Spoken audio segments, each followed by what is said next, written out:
Good morning, everybody. Welcome to week number 2 of HRD 631, The Adult Learner. I want to congratulate everybody for making it through the first week of class.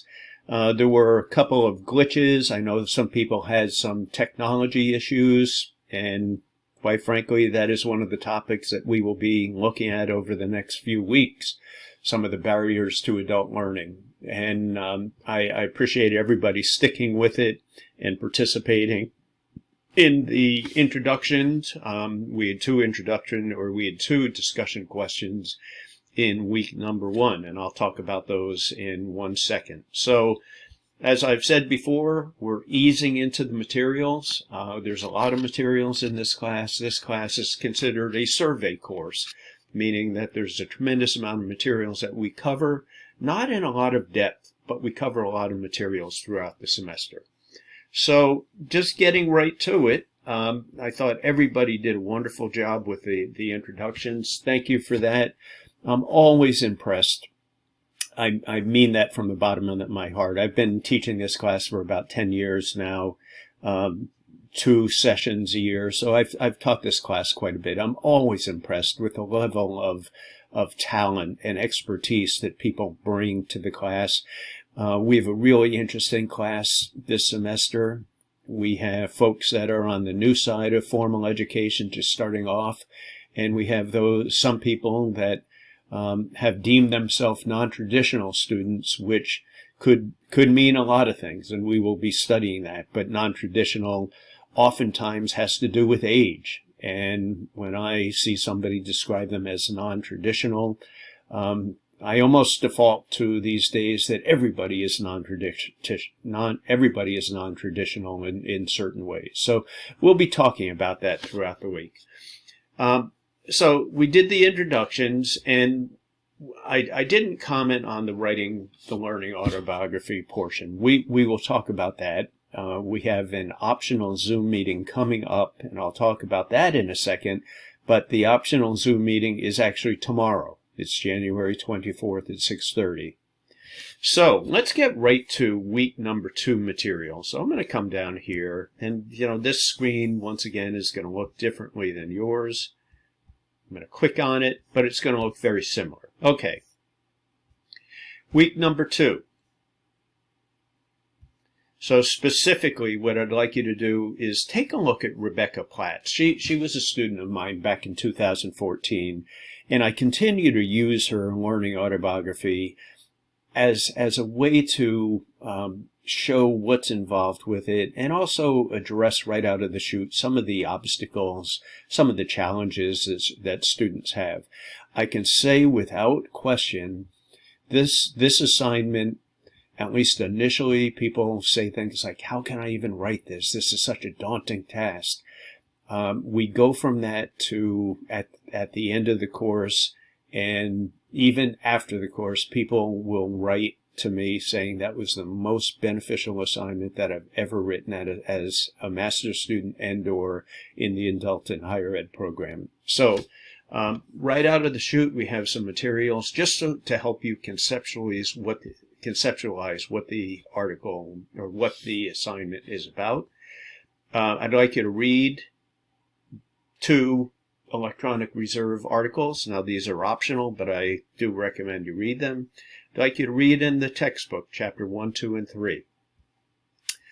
Really, this whole topic for week number 2 has to do with learning settings, technology, and context for adult education. So in many of the introductions, people talked about all of these issues. I had, I think there's more than one person that said technology is a challenge.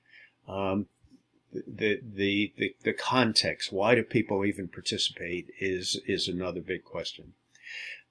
I'd like you to post and respond to the question on the discussion board. Now, I will say something about the timing.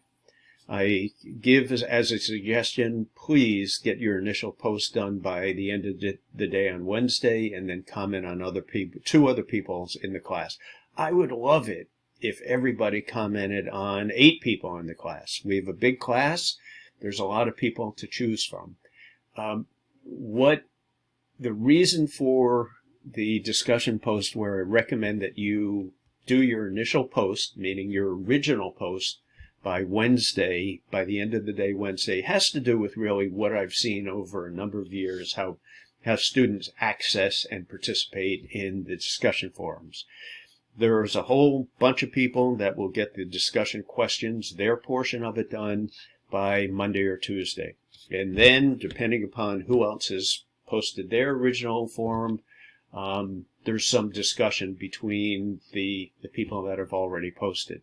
So if somebody does their initial post on Monday, just say, and then they comment on Tuesday and or Wednesday on two other people's, in many cases, they're done.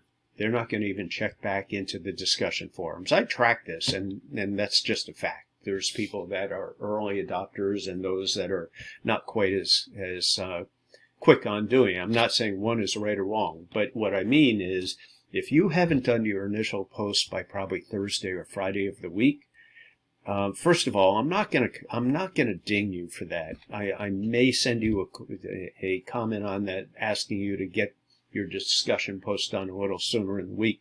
But the reason for it is if you do just say your original discussion post on Friday, you do it on Friday evening, that's fine. But your options for other people to comment on it are limited.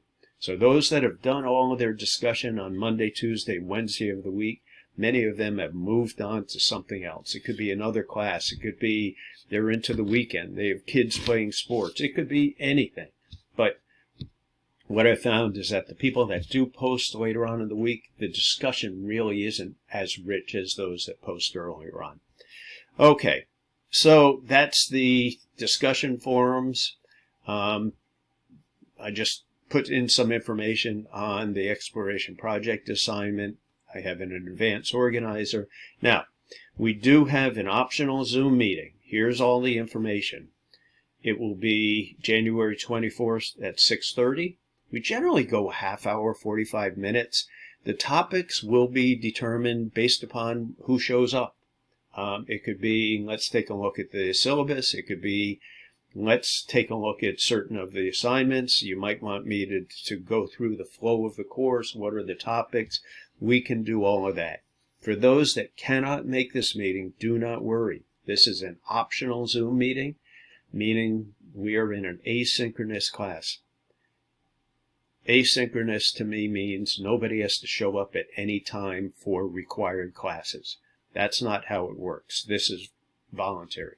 If you can make it, that's great. If you can't make it, don't worry. I will record the session, then post it in the content area of Brightspace. I'll let you know where that is. So here's the invite. That's all of the materials.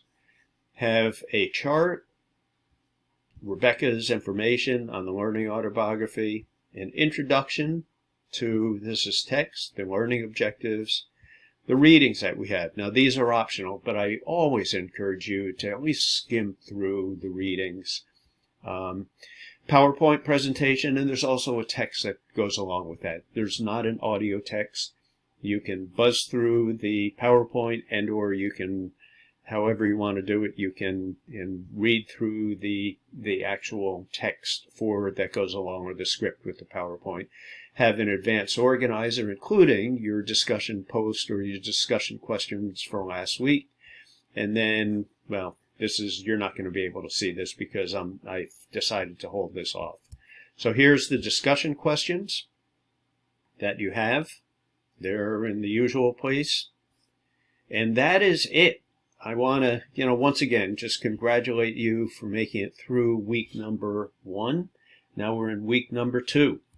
Sometimes I get the materials posted for the upcoming week on Saturday. I have to tell everybody I was dealing with the remnants of COVID this week, so I had one day during the week that I just got inundated and couldn't quite get to where I needed to, so therefore I am posting this video on Sunday morning, which is fairly typical.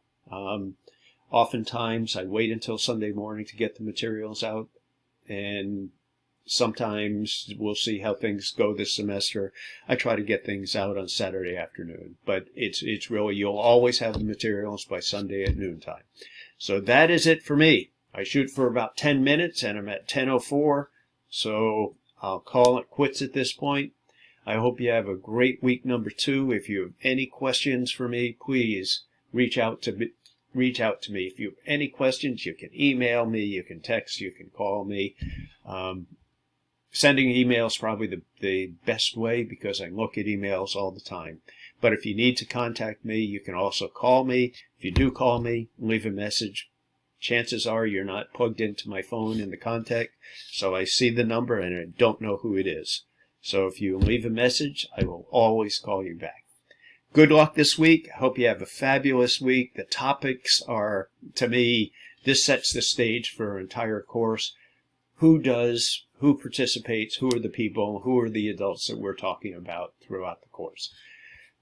See you online, everybody, and have a good week. Bye.